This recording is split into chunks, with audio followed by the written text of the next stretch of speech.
Bible ouverte, une étude de la parole de Dieu avec la bergère Marie-Laure Bonnet.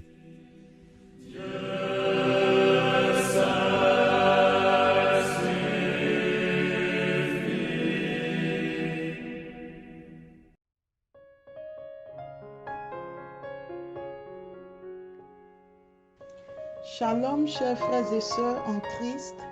Shalom, chers fils et filles de l'Alliance. Nous sommes aujourd'hui le mardi 12 mai 2020. Et c'est avec beaucoup de joie que nous reprenons nos méditations quotidiennes sur la plateforme. Je suis très heureuse de vous retrouver après ce moment d'interruption. Que Dieu vous bénisse. Merci pour votre patience. Merci pour vos prières.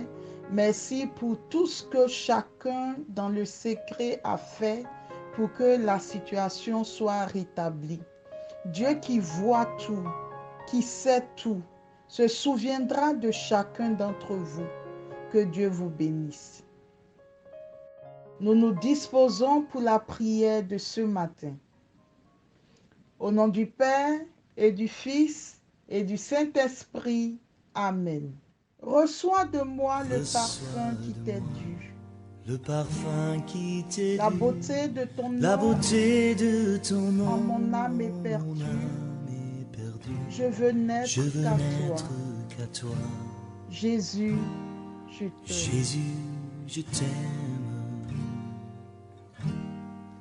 Reçois du peu que je Reçois trouve à du donner. Que je trouve à Pour l'amour que mes yeux n'ont pas su de mon prix. n'ont pas su. Je veux n'être qu'à toi. Je veux n'être qu'à toi. Jésus, je t'aime. Jésus, je t'aime. Rien n'est plus beau que ton nom. Rien n'est plus beau que ton nom. Rien n'est plus saint que le sang du Rien pardon. n'est plus saint que le sang du Je veux n'être qu'à toi, n'être qu'à toi. Jésus, mon roi. Jésus, mon roi. Je ne veux rien que vouloir te Je louer, ne veux rien que vouloir te louer. adorer ton Adorer ton saint nom Saint et ta fidélité. Je veux n'être qu'à toi, Jésus, je t'aime. Jésus, je t'aime. Je veux porter et laver à ta croix les pensées de mon cœur Les pensées dans le cœur de tes voix.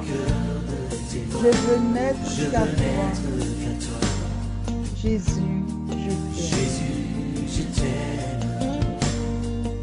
Rien n'est plus beau que ton nom. Rien n'est plus beau que ton nom. Rien n'est plus saint que le sang du pardon. Le sang du pardon. Je veux n'être qu'à toi, Qu'à toi.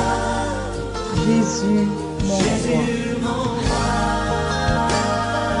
Et c'est pourquoi ce matin je dis, reçois l'adoration.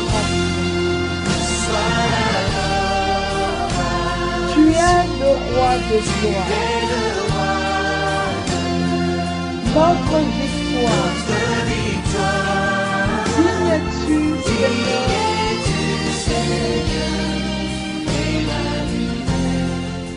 Oh, nous te bénissons, oh notre Dieu. Nous te disons merci pour ta fidélité. Nous t'élèvons en dignité. Il est bon de te louer, de t'adorer, de te magnifier. Et nous voulons ce matin te dire merci. Toi qui nous permets à nouveau, Seigneur, d'être réunis sur la plateforme. Toi qui nous rassembles autour de la méditation de ta parole. Bénis chacun de tes enfants qui écoutent le message de ce matin. Bénis-les, Seigneur, toi qui sais tout, qui vois tout. Seigneur, sonde chacun de leur cœur, visite-les au plus profond d'eux-mêmes. Rejoins chacun de tes enfants sur cette plateforme et bénis-les au-delà de ce qu'ils espèrent de toi. Nous te disons merci pour ta fidélité.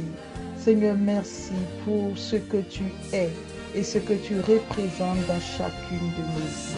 Père, nous te le demandons au nom de Jésus de Nazareth. Notre victoire.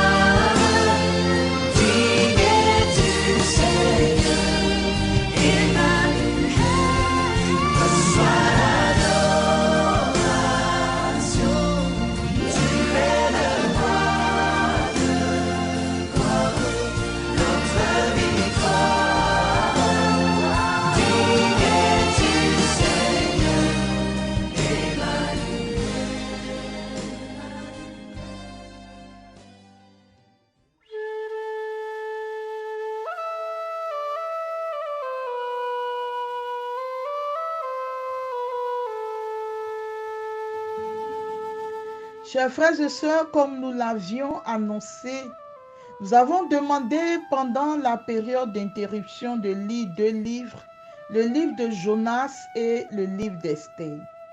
Alors nous redémarrons nos méditations quotidiennes avec le livre de Jonas.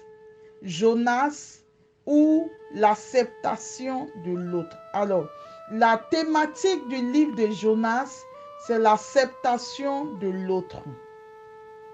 Et nous allons donc aujourd'hui rentrer dans l'introduction au livre de Jonas. L'introduction au livre de Jonas. Je voudrais d'emblée dire que tout le monde a plus ou moins lu le livre de Jonas. On connaît plus ou moins l'histoire de Jonas. Mais la grâce que nous demandons au Seigneur dans la méditation de ce livre, c'est de nous aider à découvrir la manne cachée au cœur de ce livre. La substance du livre de Jonas, afin que cette substance puisse nous nourrir, puisse changer nos vies, puisse formater nos caractères et puisse nous aider à devenir des modèles de chrétiens dans notre vie de tous les jours. Je voudrais donc entrer dès maintenant dans l'introduction du livre de Jonas. Il faut savoir que l'Ancien Testament a 2 versions. L'Ancien Testament a 2 versions. Nous avons la version hébraïque et nous avons la version grecque. Et c'est ce qui fait qu'il y a 2 genres de Bible. Les protestants ont pris l'Ancien Testament dans sa version hébraïque. Et les catholiques ont pris l'Ancien Testament dans sa version grecque. Et comme nous sommes catholiques, donc l'Ancien Testament dans sa version grecque est divisé en 4 parties. Nous avons ce que nous appelons le Pentateuque. Le Pentateuque, ce sont les 5 premiers livres de l'Ancien Testament. La Genèse, l'Exode, le Lévitique, les Nombres et le Deutéronome. Dans la première partie de l'Ancien Testament, nous avons le Pentateuque. Deuxième partie, les livres historiques. Troisième partie, les livres prophétiques. Et la 4e partie, les livres poétiques et sapientiaux. Ce sont des formations rapides que je fais pour que nous ayons des bases dans nos études et méditations de la parole de Dieu.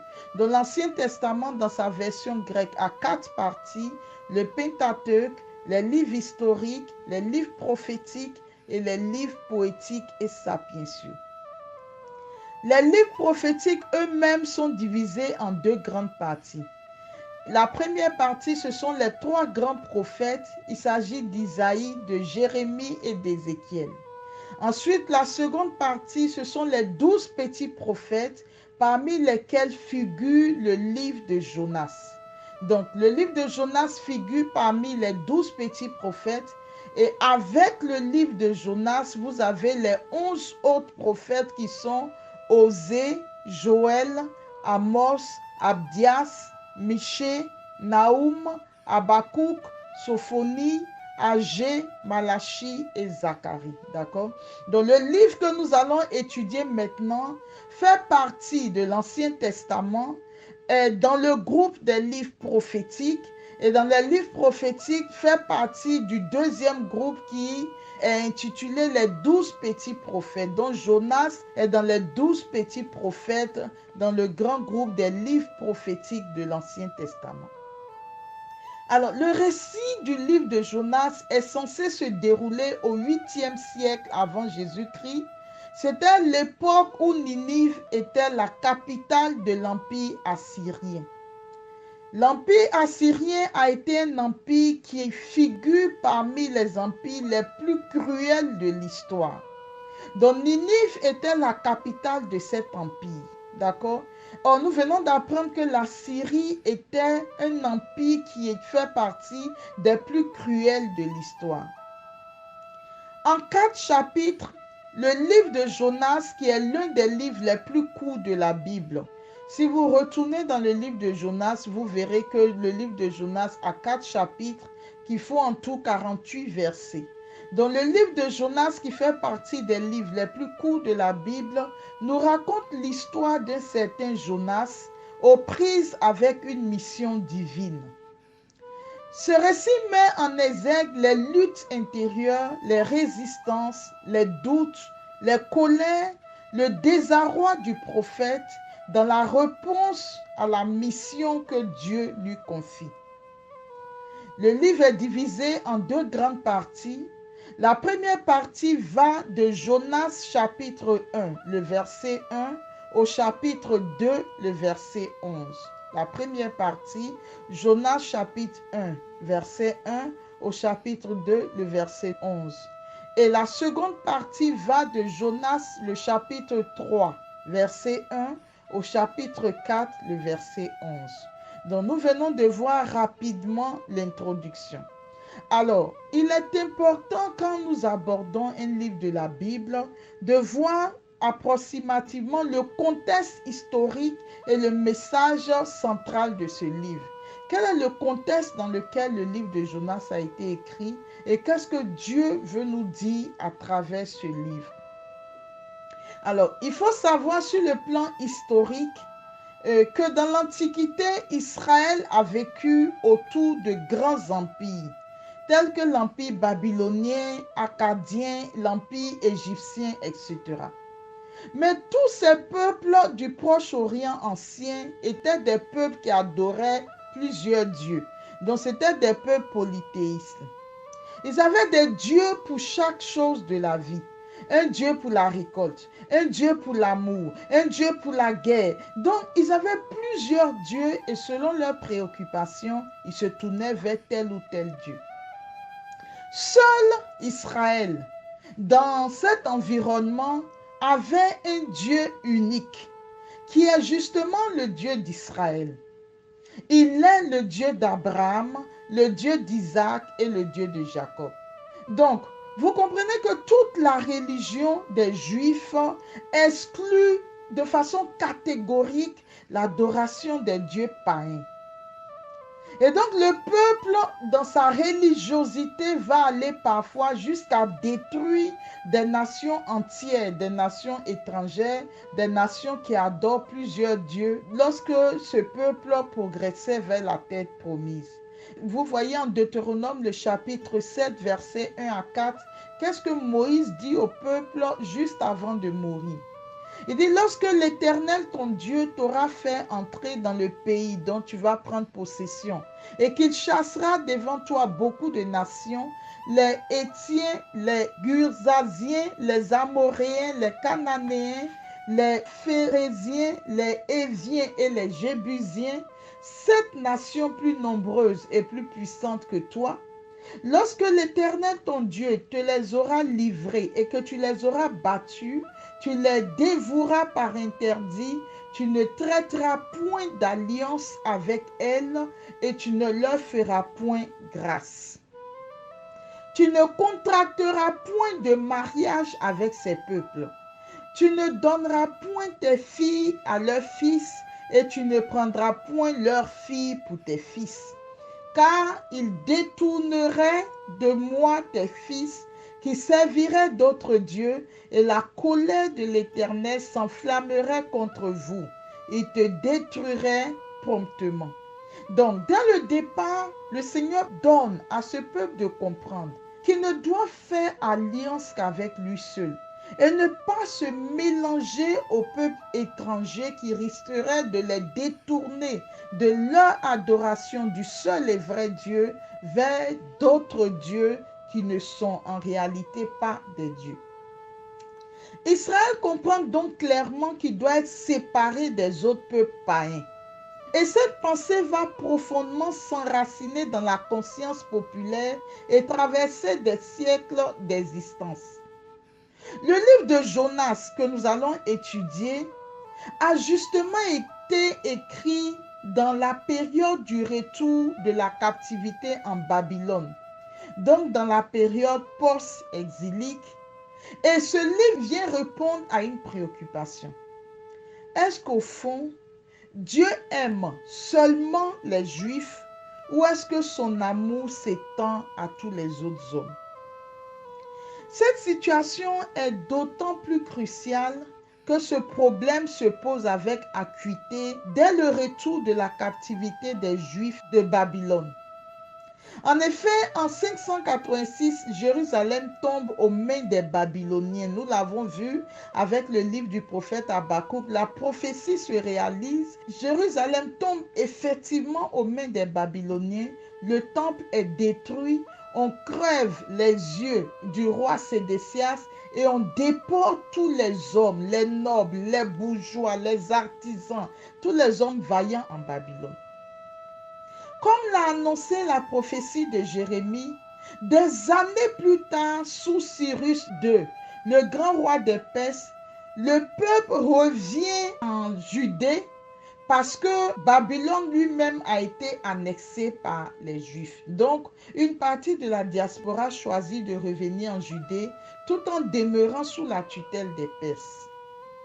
Alors, le problème qui va se poser, c'est que quand ces Juifs reviennent de la captivité, ils vont opérer deux actions importantes.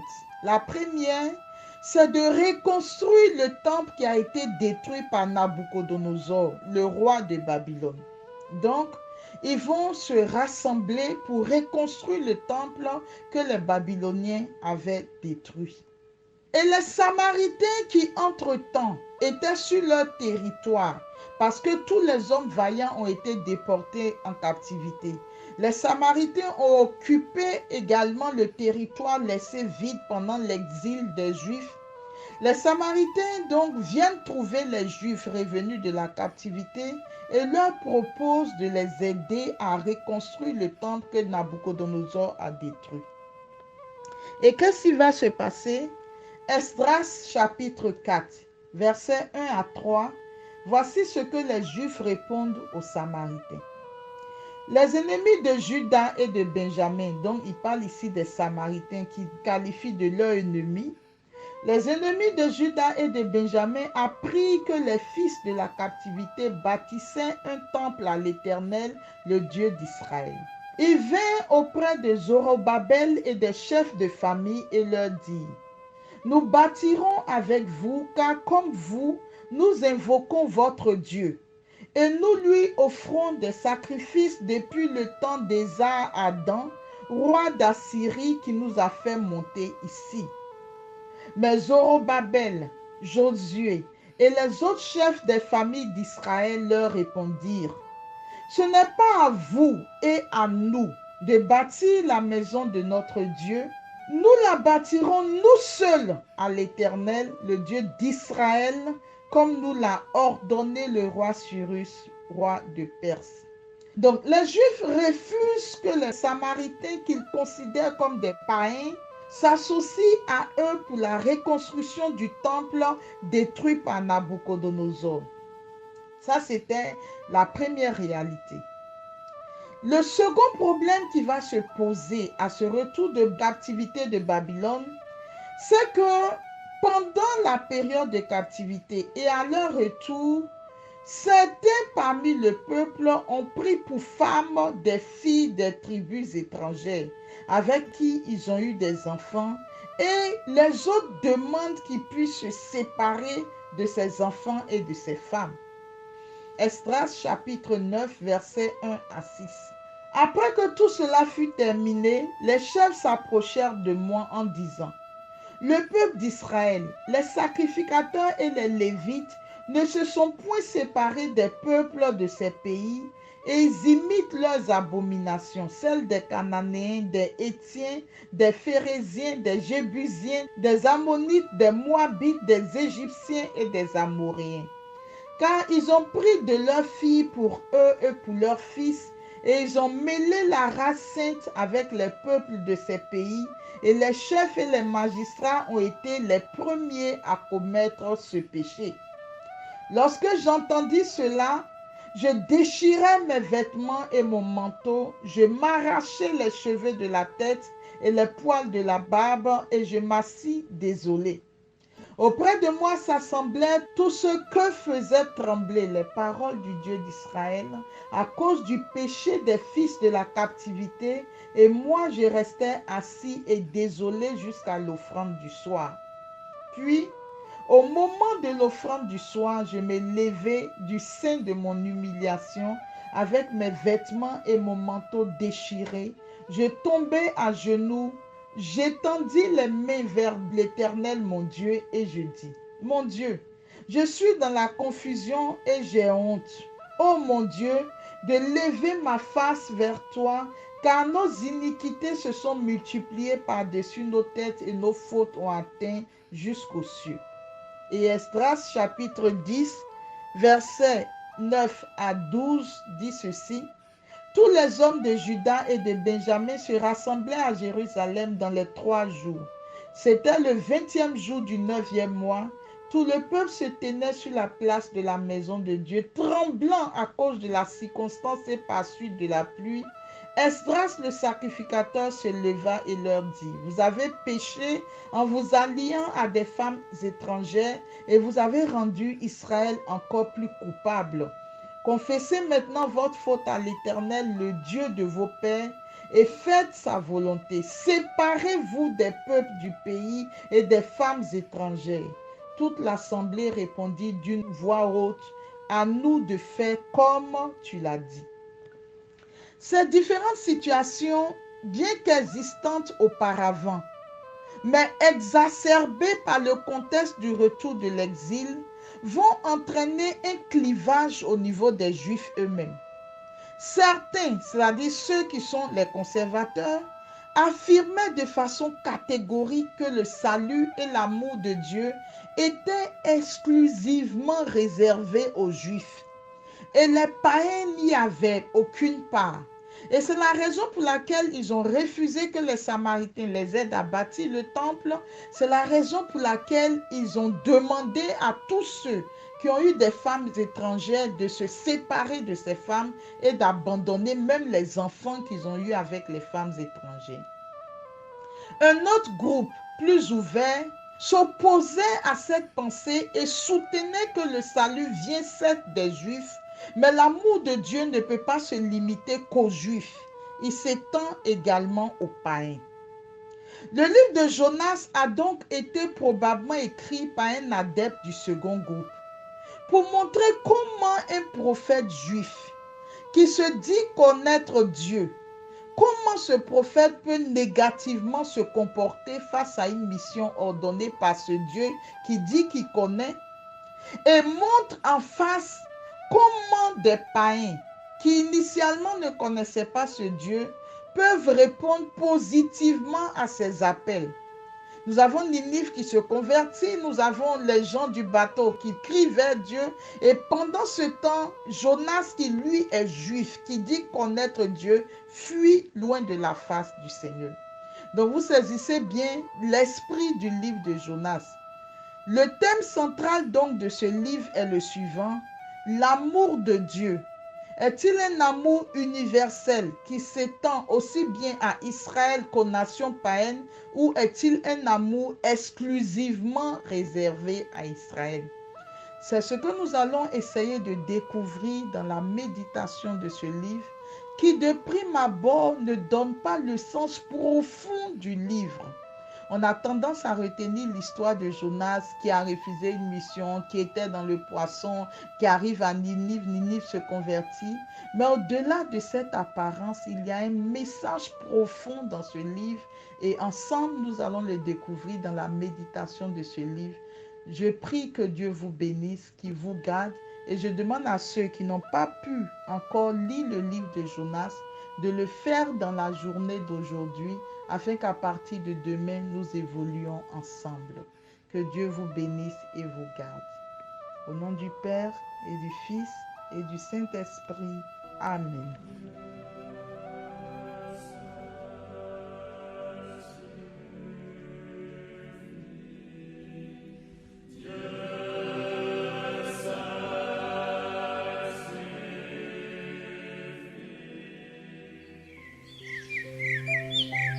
Vous venez de suivre la Bible ouverte, une étude de la parole de Dieu avec la bergère Marie-Laure Bonny.